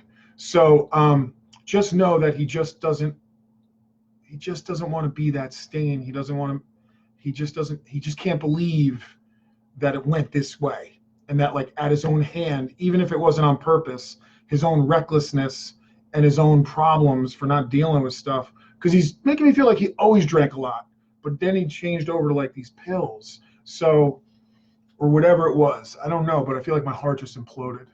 All right. And I can't breathe. So just know it's his way of trying to come through for you. So I really appreciate you guys. Okay.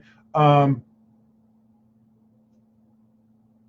to him, he keeps saying it's all about building memories. It's all about the memories for you. It's all about the memories. So like, live your life. All right. I have other people here, so I'm going to try to move on. I didn't think I'd be on still.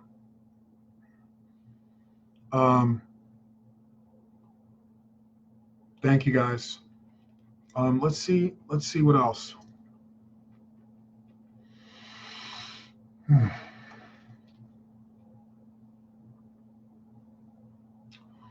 Actually, it kind of changed gears here. And listen, guys, a couple things. You have to be really patient with me because of the lag. But what I get, I'll give it to you the way that I'm getting it.